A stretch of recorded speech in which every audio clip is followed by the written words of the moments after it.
All right, welcome to another lecture with Evan, and we're going to get started. There's a little brain warm-up we're going to learn today, so we're going to use our brains. Let's all recite the vowels of the name of Celine Dion. Ready? E-I-E-I-O. That's what it is. Okay. Yeah, all right. Anyway, setting and finishing nutritional goals. All right. PN1 certified, CPT. So I've got 10 years of competitive bodybuilding and coaching experience, which you may or may not know. There I am with a nice little award. So before we begin, let's define our terms. Nutritional science. The science that studies physiological process of nutrition, interpreting the nutrients, which is really only two basic types. There's macro and micro. Micro would include like minerals and vitamins. Macro is the carbs, fats, proteins. And other substances in food in relation to maintenance, growth, reproduction, and health. So what's the definition of good nutrition? So some of this is an overlap of last time, but there's a lot of new stuff here too. All right. What's your definition? What would you say? Let's go around the room. Of good nutrition? Yeah. Like in one phrase. Food that is the most macro, micro nutrients. You're striving for it. I like it. But like most people would say, well, if you just eat whole foods, then it's good nutrition. Or if you just lose weight, then that's good nutrition, right? Well, the definition we're going to go by from Precision, which has been praised by Nike and Lifetime and Titleist and all these things, they say the ability to control energy balance is actually what it is. So if your goal is to lose 1 pound per week and you do that while you retain muscle mass, then by definition that is good nutrition. Regardless of your emotions surrounding your certain food choices of that week, right? So clean eating or dirty eating is all psychological. Like, well, I think I ate clean because I didn't have a donut. Well, I think I ate dirty because I had this one thing. Okay. But it's potentially dangerous long term because if you restrict everything, then you're just eliminating calories. And it's not about eliminating all calories. It's about getting the right amount of calories. So we're going to talk about caloric surplus versus caloric deficit. Hey, welcome. Come on in. You didn't miss much. You can just take a seat anywhere. And so caloric surplus is where you consume more calories than you burn off, and you actually store weight, therefore storing fat. So it's just an interesting mechanism in the body. People will be like, well, you know, this apple cider vinegar burns fat, or this fat burner burns fat. But like, by what mechanism does it do that? They can't provide an explanation. They don't know what they're talking about. So the other one is caloric deficit, where you burn off more than you consume. Fat loss, okay? So that's always hard because you always have to do more work with less fuel, all right? And that's, you know, I come from bodybuilding, that's the whole sport revolves around being in a deficit for as long as you can. And so you've got the negative caloric balance where your output exceeds your input. That's where you lose weight because you're outworking your calories. Not saying that's the strategy, but that's what's occurring. Or you could say you're restricting your calories and you're just keeping your exercise moderate. Either way. But it's a lot better strategy to try to restrict calories than try to burn it off later. Okay. And then a positive caloric energy balance would be that your calories in is greater than your calories out, resulting in weight gain. Okay, so it doesn't matter if you're Whole30, paleo. If you're eating too many calories, you're going to store fat. Okay, despite the nutrient content.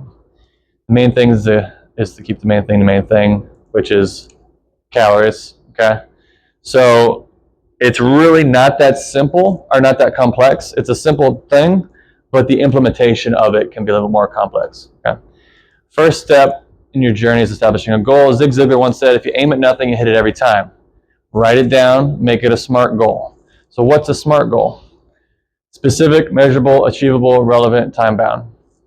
Okay, so specific means, okay, it's numerical. I can quantify the number. Let's say we want to lose 20 pounds, write that down. Measurable, same thing.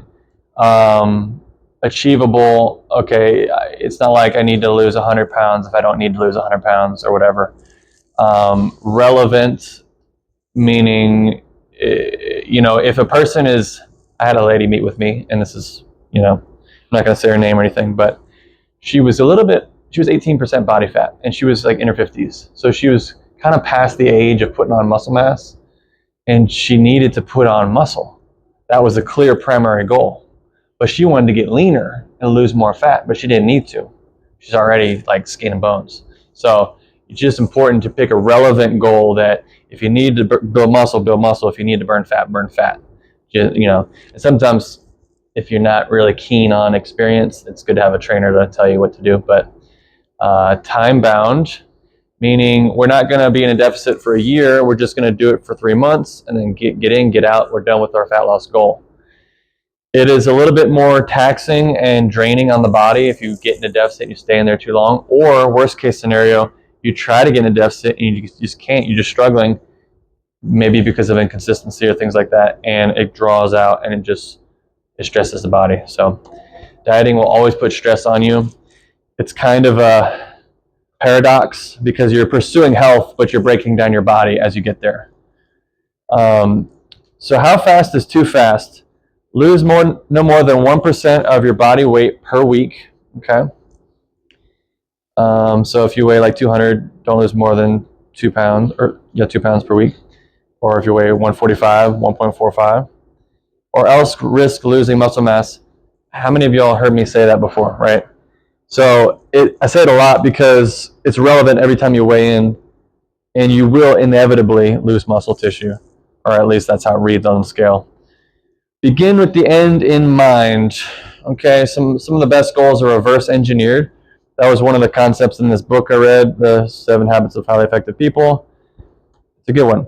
So let's say this is how you actually set the goal. Let's say you weigh currently 160 with 33% body fat. We take that number and we multiply it as a decimal, and then we get your fat mass. That's how many pounds of fat you would have.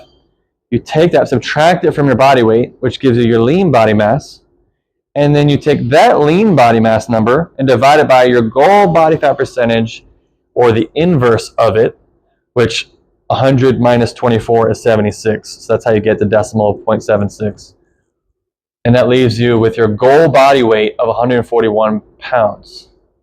Now, the only thing required for that calculation is just your starting weight and your starting body fat percentage. That's it. You don't need to know anything else.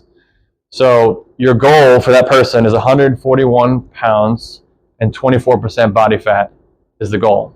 And you choose the goal weight based off of a healthy body fat percentage, a realistic, a relevant body fat percentage for that person. And how long should they lose it? Well, if they're losing 19 pounds, and remember our golden rule, which is no more than 1%, you're not going to make them lose, 19 pounds in 3 weeks. You're going to be pretty close to that number, which is about 16 weeks. It's kind of rounding it off there. So a little bit more than a pound per week leaves you a 16-week cut. And it works. It's just simple math. You just got to do it, So let's say you want to gain muscle. Okay, let's say you want to lean bulk. So like I did like a reverse diet recently. I tried lean gaining a little bit. My goal is to gain about 0.5 pound per week, because that's as fast it is humanly possible you can actually put on muscle, unless you're using anabolic steroids. But if you're natural, you're going to pursue about 2 pounds of muscle per month. Or let's say you want to lose weight. Let's say you lose 1.25 pounds per week for 16 weeks to lose 20 pounds. That's an exact calculation. All right, that's possible. That's a good one. That's something I would do. I would do both of those for me personally. Maybe your increments would be smaller. Maybe they'd be bigger, whatever.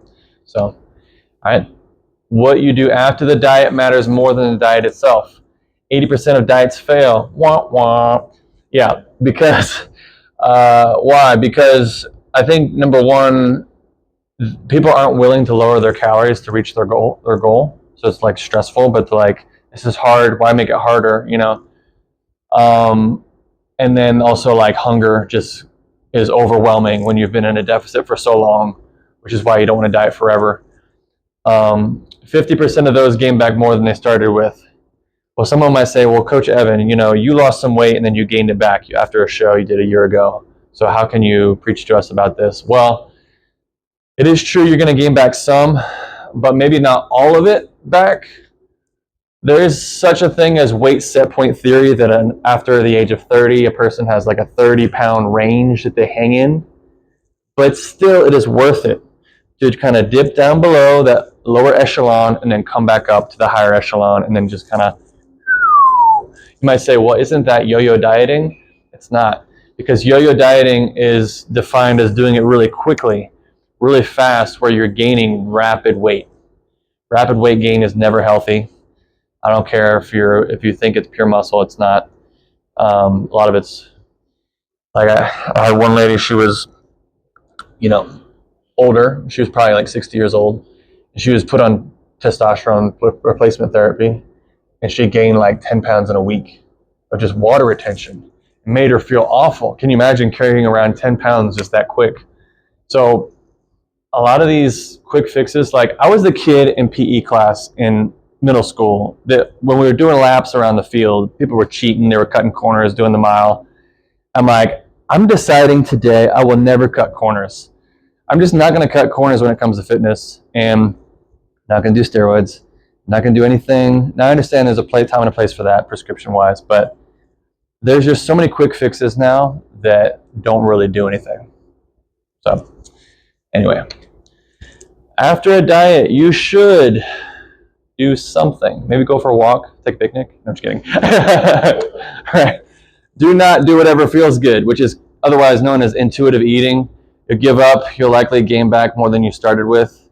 So that's new. Yeah, I can't even tell you. A lot of competitors do that. They're like, I'm just going to do whatever. I'm going to go to Shoney's and then the buffet and then this and that. I'm like, don't do that. Not good. They'll gain 30, 50 pounds in a month. Yeah. Reverse diet is the best option as to gain minimal weight as the BMR increases, popularized by Dr. Lane Norton. He's got a PhD in nutritional sciences. That's where I learned about it from him. Hitting theoretical maintenance is another option. It's theoretical because you don't know what your maintenance is. After your calories have increased, you now have a shifting target. Now your metabolism is growing faster than you can expect. So reverse diet says, I see it, I see it in my sights. It's moving, and you're moving as it's moving. So let me go right here. Reverse diet. On the right side, the red line is your weight. Okay, it's going to slowly go up, but eventually it's going to plateau, and that's what we call when your weight gain becomes linear. But on the blue line, you've got your metabolic rate or your caloric intake. Those are both climbing. Okay, steadily climbing. So for women, it might be 25 calories a week after a diet. That's a good reverse diet for the average competitive bodybuilder. For a guy, it might be 50 calories per week. Okay, we've got twice as much muscle mass, twice as fast. Okay, so let me go back to this. The other thing, yeah, it's per week. It's super slow. But if it was any faster, you would gain weight way too fast, or at least you wouldn't be happy with it. Bulk, lean bulk. So some people are like, well, lean bulking doesn't exist. You should main gain, bro. You should main gain. Well, main gaining is, first of all, if you're gaining, you're not maintaining. So that's like a antagonistic statement. 250 calorie surplus for anybody. I don't care who you are, male, female, small, big, doesn't matter. It's a lean way. That's the fastest you should ever gain weight. And I'm lifting really heavy right now. If you want to pack on serious muscle, you want to put on 20 pounds of muscle in 6 months, this is how you do it. Okay. You may not want to do that. Maybe you want to bulk up for 4 weeks and put on 4 pounds of muscle or whatever. I don't know. But typically a lean bulk is going to take a while, at least 3 months. So do not lower your calories for weeks on end and keep them there. There are people in this gym, and I'm not going to say any names, but they lower their calories, they get super lean, and they just stay there. And they're like sub 10%, and they're not getting stronger, they're not adding muscle, and they're just destroying their metabolism, and they're very susceptible to injury being that lean. Like, even when I do a show, I do not stay there. So don't do that. right? Whatever you do, track it. This is the most crucial time, right, after the diet. And fill up on high volume foods. I told some of y'all after my last show, I ate 3 pounds of fruit in 15 minutes in my car on the way to the gym. from Walmart. 3 pounds of fruit because I was so hungry, but like I knew fruit would be like watermelon would be like the best thing to eat. So that's all I was eating. So anyway, cute, fun story. All right. What is a reverse diet? After a diet, the reverse diet is the best option. Yeah. So we mentioned that. Okay. Yeah. No, there's actually not that many calories in watermelon. So I think an entire watermelon is about 160 calories. So you talk about, well, it's only sugar. Yeah, but the quantity of it is not very much. It's mostly water. Yeah. It's high volume. High volume is what you want, like lettuce, melon, watermelon, egg whites, or anything that takes up space. Oatmeal. When you cook oatmeal, it expands. It takes up physical space in your stomach because that's what controls hunger. All right. So how long do I increase calories for? Typically, as long as you were in a deficit. So if you dieted for 6 months, you're gonna reverse diet for 6 months. No fun, but at least you're doing what's optimal. Or until your weight gain becomes linear. So, and look, none of this ever goes exactly perfect as planned. Sometimes you gain weight slower than you expect, sometimes faster. Because I have a hunger and a thirst for strength, I would rather gain it a little too fast than a little too slow, just so I can hit my PR numbers. But if you go a little too slow, you'll be leaner, and you'll stay leaner longer. There's no right or wrong, black and white on this. It's a spectrum. So yeah, yo-yo dieting is you diet for like 3 weeks and then you just pig out and just binge eat, and then yeah, no fun. Okay. Red meat, white rice, and micronutrients. This is the vertical diet. I want to talk about it. It's worth mentioning because we're heading into the Burr months, right? September, October, November, December. So as you approach the off season or the winter months, you need to kind of drift away from the beach bod mentality and maybe eat like nutrient dense foods that your body's been missing. If you've been living off of tilapia, fish and a rice cake, you might need to eat some red meat, right? Now you might be saying, well, isn't red meat like really bad for you? Doesn't it like cause your cholesterol to go up? Doesn't it cause like colon cancer? No, it doesn't.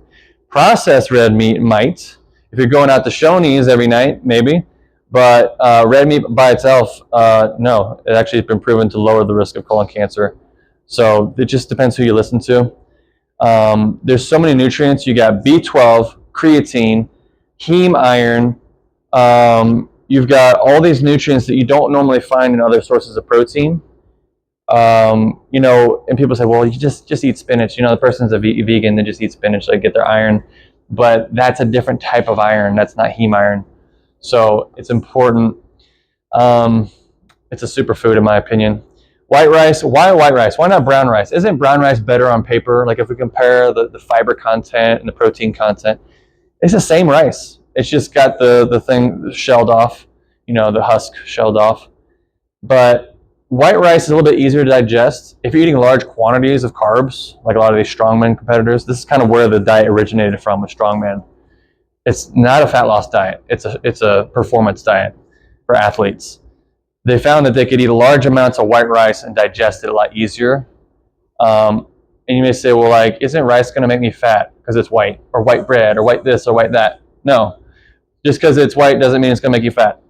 Glycemic index affects diabetics. It has no bearing on weight, fat, or fat storage or fat loss. Okay? Again, everybody's burning fat in this gym. Not everybody's achieving fat loss. Fat loss is the net difference sustained over time. So would you recommend, because like white rice is high glycemic, would you recommend something like a grain that's lower? No, glycemic? I would recommend white rice. Okay. Everything that this guy is Stan Efferding is saying is spot on. Okay. And I've been doing it for like 8 years. But I wouldn't eat this way year round. If you're on a diet and you're trying to lose weight, I probably wouldn't eat all these foods. Like salmon, just go for white fish. I wouldn't eat much red meat. Make it once a week. But if you're trying to replenish the body, rebuild the body. You've been breaking it down for so long. Things like chicken stock for the joints, whole eggs. Whole egg is like nature's multivitamin. It's got 6 out of 7 of your essential vitamins. So like if you've been living off of egg whites for 6 months, you need to get back to eating whole eggs. There's a cyclical shift that needs to occur for people in their diets. And this is just an example. So the reason, why is it called vertical? Vertical because the average textbook in nutrition is going to tell you to eat horizontally. Just variety out the wazoo, just variety. What is this, a truffle? I don't know, just eat it anyway, but vertical means it's stacked up. It's just a few singular nutrient-dense foods, and you just eat nothing but that, like sweet potato, and oranges, and cranberries. And the idea behind the cranberries is that it's high in iodine, natural source of iodine, which is good for thyroid function, especially if you know you're going to gain weight. You need a healthy thyroid for that, to handle that. So it's a lot of things. And then, of course, all these vegetables are low FODMAP, which means they don't cause a lot of gastrointestinal distress, like broccoli or cauliflower, beans, onions.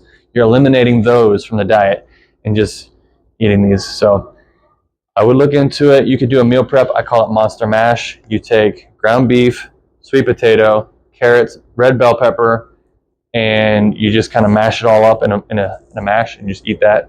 And I eat it every day. So the average American diet eats 3,500 calories. Actually, it's more than that, and they're sedentary and they don't work out.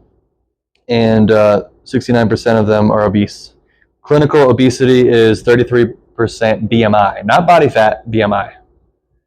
So, but we think most comorbidities to obesity are actually underlying result of being under-muscled rather than just being overweight. A person has a lot better chance of fighting this off if they just build muscle. Right? How to calculate your calories. Use a formula. Yep.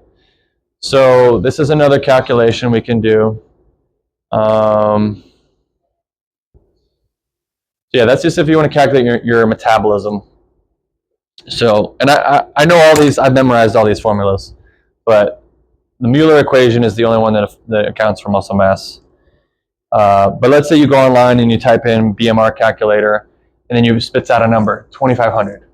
And then you're like, okay, what do I do with that number? And you're like, multiply by 1.55. Why? Because that's my activity level. Okay, so people always come to me like, how often should I work out? Well, the answer for everybody is up to 5 days a week, as much as you can.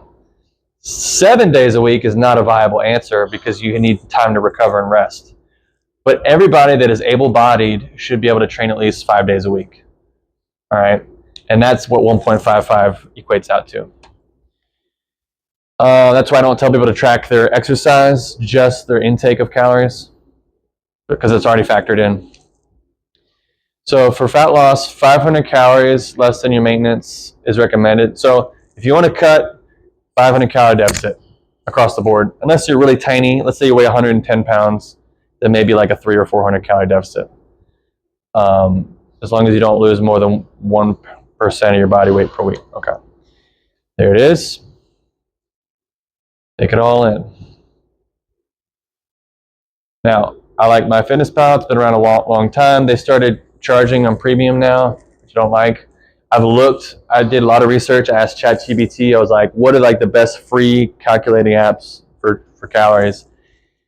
And a lot of them are like, you're paying money for extra features you don't need. Like, I'm really old school. I don't even use like a Fitbit or a heart monitor when I do cardio. I just hold my hands on there. And I just track my macros. I don't even track sugar.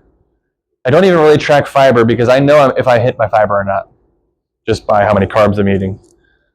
So, one study was shown, registered dietitians on average found to be off by up to 300 calories a day when eating intuitively. That's 2,100 calorie difference in a week, potentially, okay? That's enough to make a person gain 2/3 of a pound of fat in 7 days. These are experts.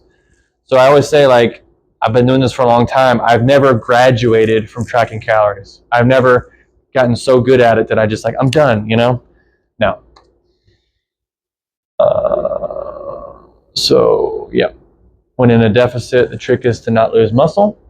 When in a surplus, the trick is to not gain weight too fast. Right, at the bottom, the speed determines the ratio of caloric partitioning.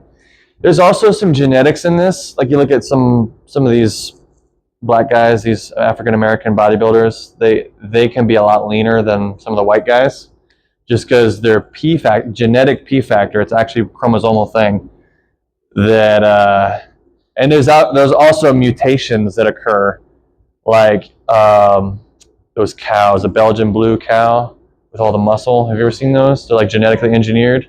They're missing myostatin inhibitor gene. So certain people are genetically able to put out a more efficient caloric partitioning ratio. Okay. These are your calories or your macros. So alcohol is in there, 7 calories per gram. There's no nutrient benefit from alcohol. Okay, just makes you feel good, right? Or whatever, makes you do silly things. But your fats are 9 calories per gram.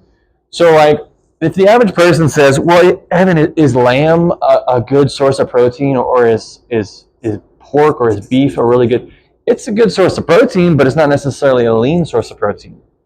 And so maybe half your calories in a slice of lamb will actually be fat.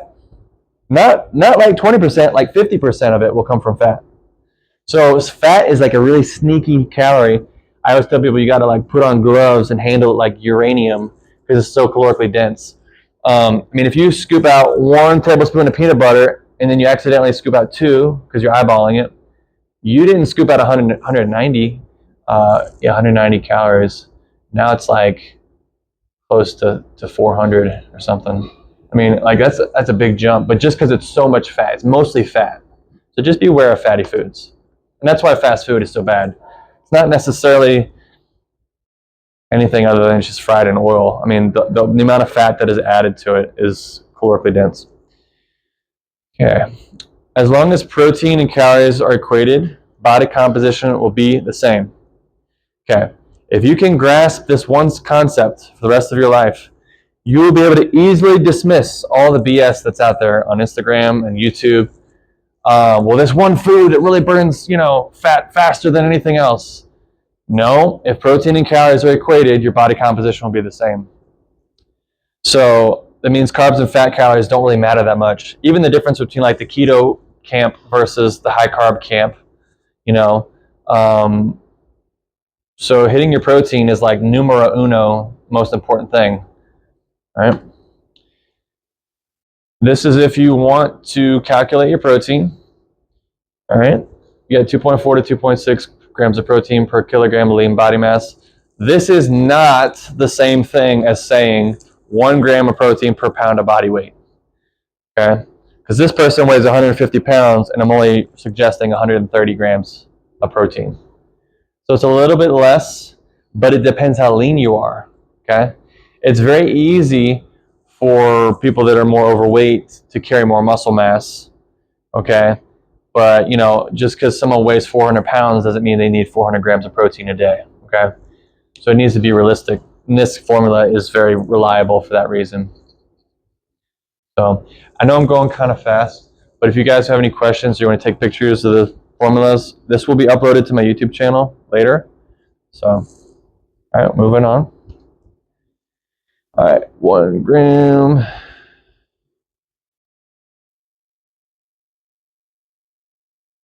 All right, this is the practical thing. If you're wondering like how much protein should I be eating in each meal, divided by the number of meals. So first you got to know that protein intake number, then divide it.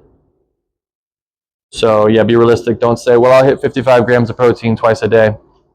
It's not really realistic for most people. You might be able to do that once if you haven't eaten in a while, but if you just ate a meal, you can't eat another 55 grams of protein, So don't let it get too late. I tell people eat half your protein before like 3 o'clock, just to stay on track.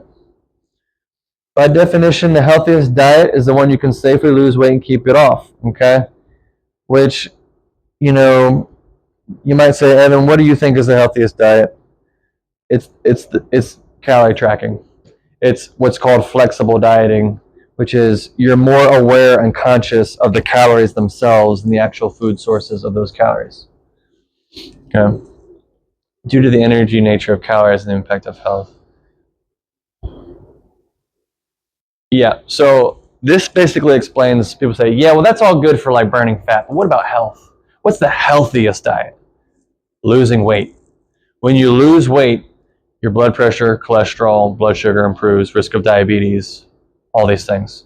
And the same can kind of be said of like building muscle too. Okay. So it's not really, there are no magic foods. If I could tell you, eat this one magic food like pomegranate or spinach, like the superfood, it just doesn't work that way.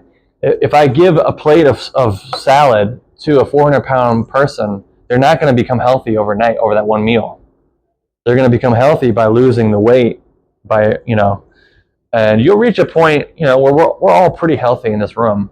You reach a place where you built about as much muscle as you're going to build in your lifetime. You just want to kind of maintain your muscle mass, but to adopt the mentality of I'm just going to try to maintain after I've been dieting for 3 months is not really the best approach. You want to set yourself up for the next diet. Always seek to improve your metabolism higher than it was last time. There's been times, I was eating over 4,000 calories daily at least, and still staying, fairly trim, and still getting compliments around the gym saying you look great, But I would rather do that, because then when it comes to crunch time, for bodybuilding, push your body to the limit, I went down to 1,700 calories, super low. And I lost 18 pounds last time, but keeping the muscle is the main thing. About cravings, should you give in to your cravings? We mentioned this last time. You should, kind of. So, in moderation, because if you're craving, Twinkies, and you have not just one Twinkie, but like 50 of them, then no, you shouldn't give in to your cravings. But if you're craving something on a diet, like you are a legitimate example of someone who's been deprived of nutrients over an extended period of time, and you're craving like the skins of sweet potato like I was, have some potassium, like your body's trying to tell you something, right? So nutritional deficiencies are very common at the end of a diet, where you're craving like salty foods, or you're just craving fats in general. Like, why am I craving fat so much? It's because it's your body's quickest jump from point A to point B to get calories, is fats. So, fat is also essential, meaning you can only get it by eating it. Did you know you can live about 2 years without carbs? You can only live about 60 days without fats. Yeah, your brain will just, because the fattiest organ in your body is your brain. It relies on omega-3s and 6s and all that. Yeah.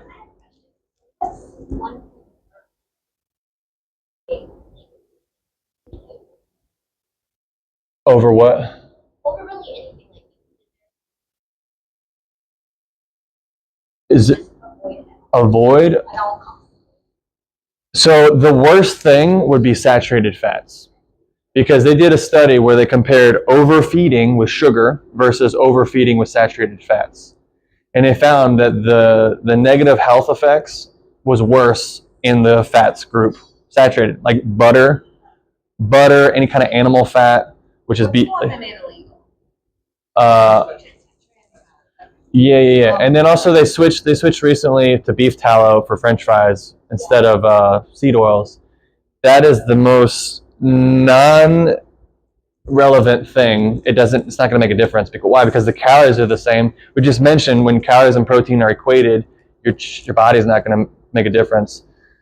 But if I could pick any one food, it would probably be butter, or just any saturated fat, because coconut oil is also pure saturated fat.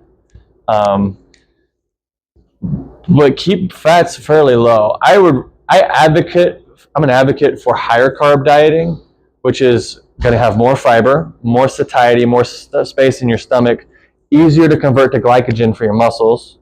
So, and you're going to have more energy. You're going to be less cranky. And then what else? So like lower fats around 15 to 20% of your dietary intake.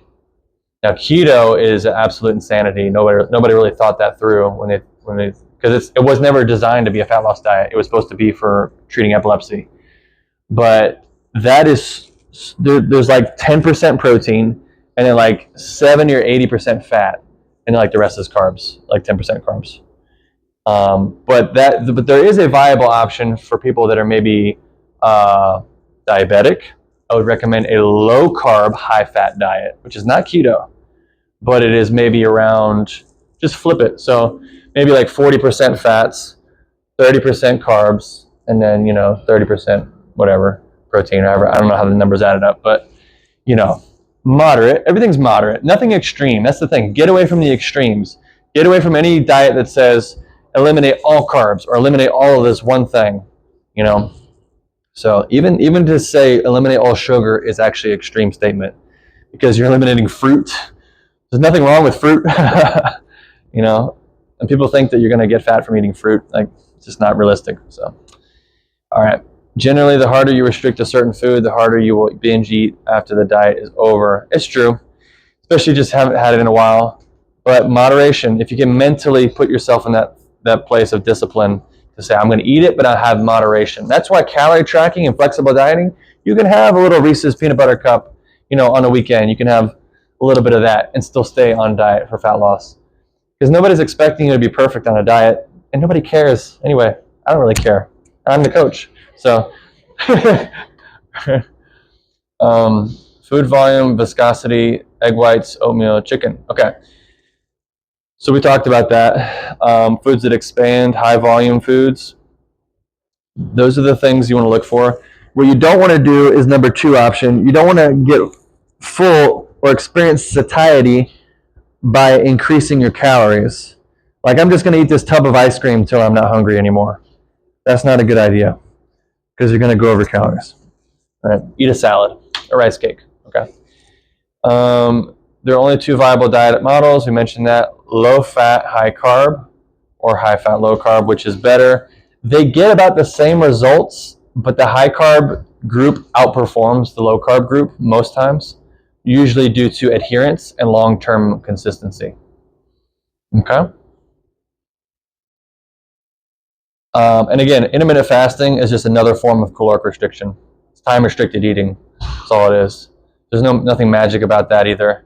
But it does work for some people if you want to use it as a mechanism to restrict calories. Yeah.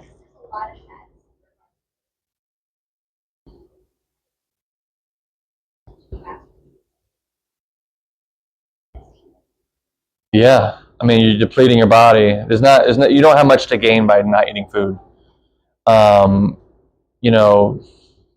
Your body processes will slow down. Your body will adapt to what you're doing, but you need to sustain a decent amount of muscle mass. I mean, let's say you fasted and then you got sick with the flu and you have no muscle mass and like you got no nutrients in your body. How are you going to fight that thing?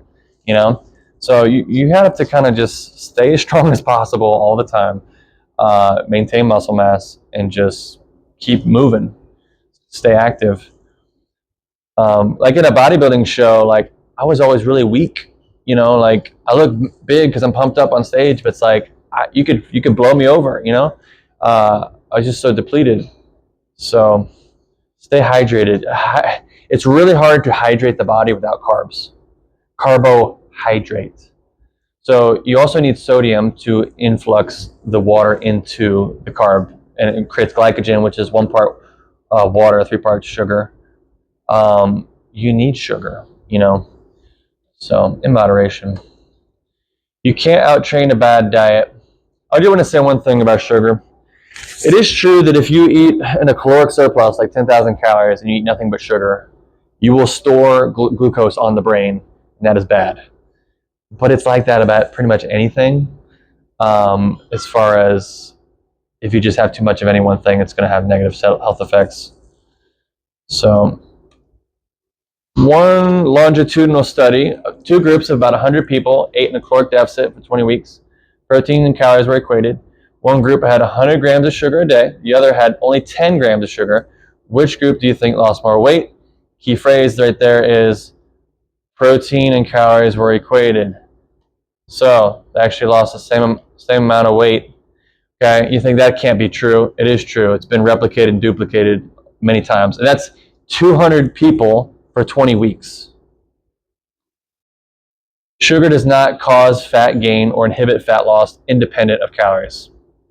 Is there any benefit to tracking sugar as opposed to macros? In my opinion, the answer is no. Because it's a carb. A carb is a carb. So all carbs are 4 calories per gram. They all have the same weight density of calories. Sugar doesn't count more than this carb over here.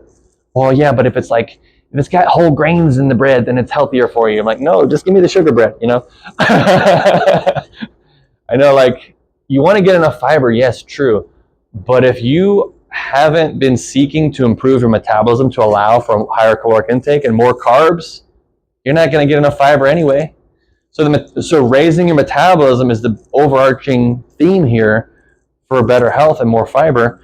And fiber, I will say this, fiber has been correlated to make you live longer, like up to 6 years longer, if you just eat more fiber. That's actually a good metric. All right. Fat loss is achieved. Yeah, we mentioned that.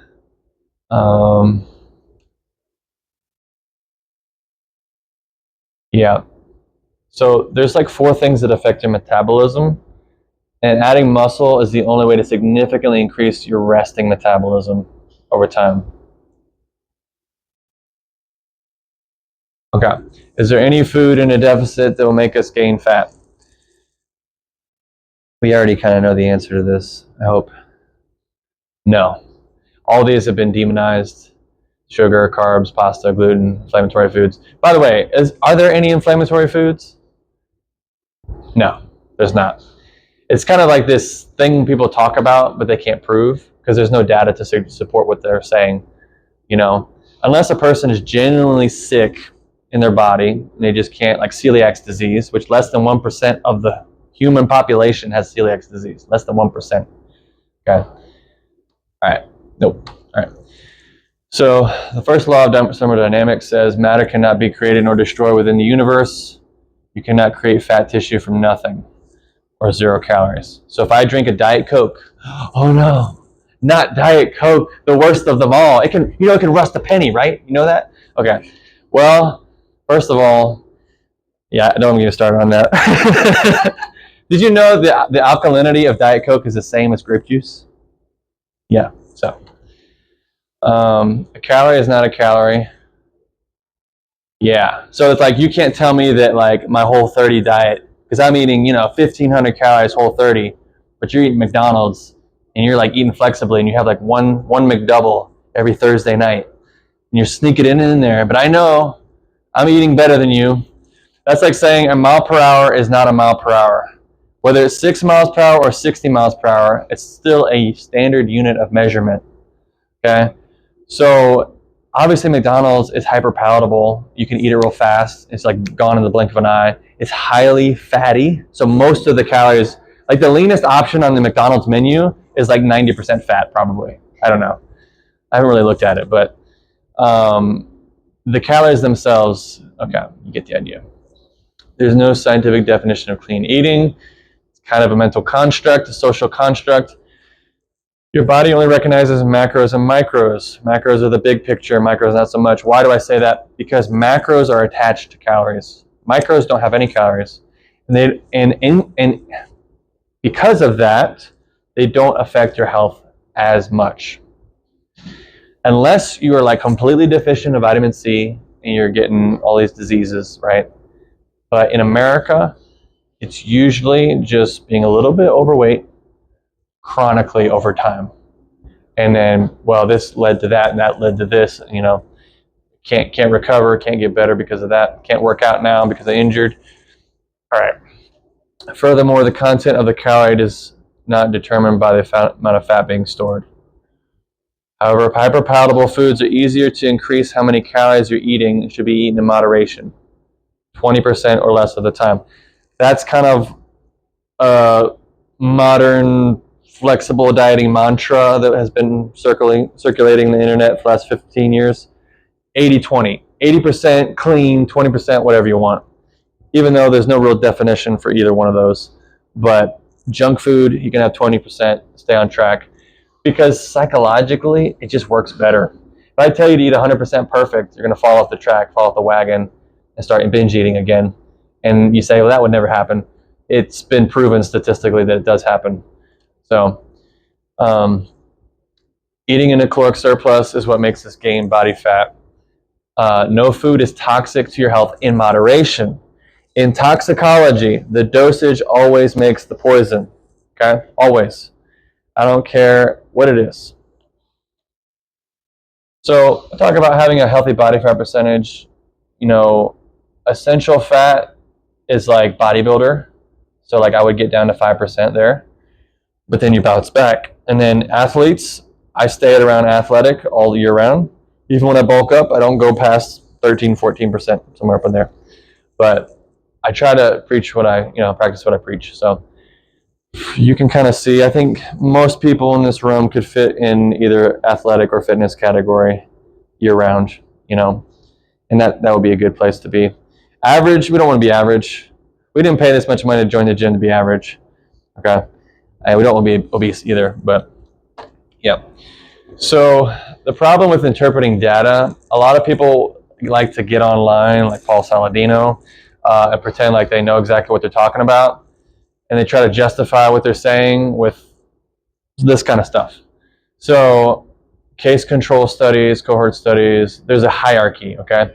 The meta-analysis is considered the gold standard of the scientific evidence universe, okay? It's a study of studies. It's a pretty safe saying to say that an expert will never say it's been totally proven 100%, but they'll say the data suggests this because we think the data is saying this, right? Well, meta-analysis, it just kind of further makes it more concrete. Case reports, opinion papers, letters, all these things at the bottom, not so much. YouTube videos, okay. There's some references about sugar. There it is. Now, we're going to talk about some supplements, okay?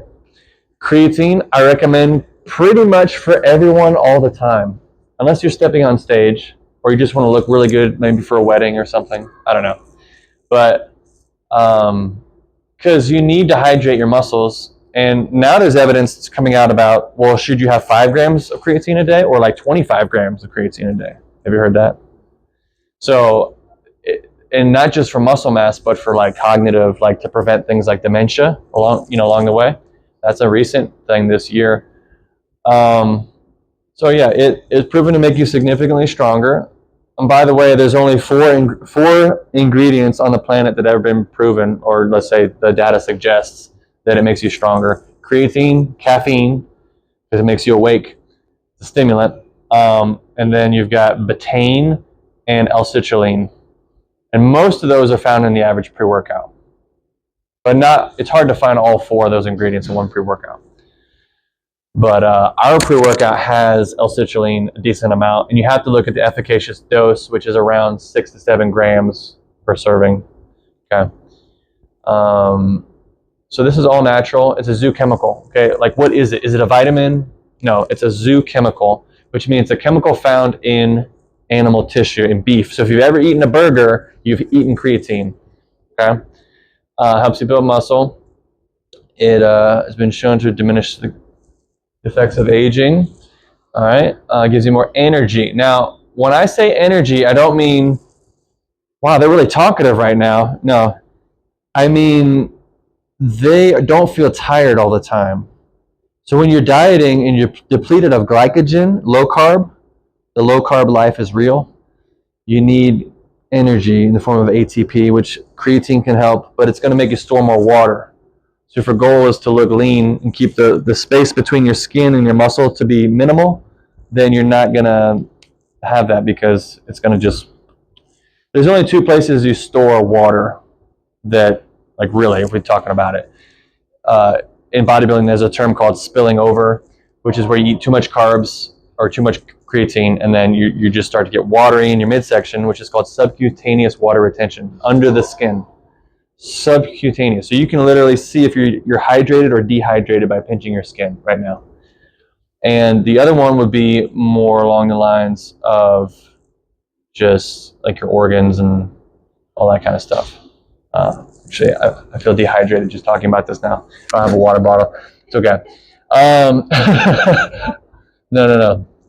All right, so let's see. Zero effect on hormones. So it has zero effect, neutral effect on hormones, okay?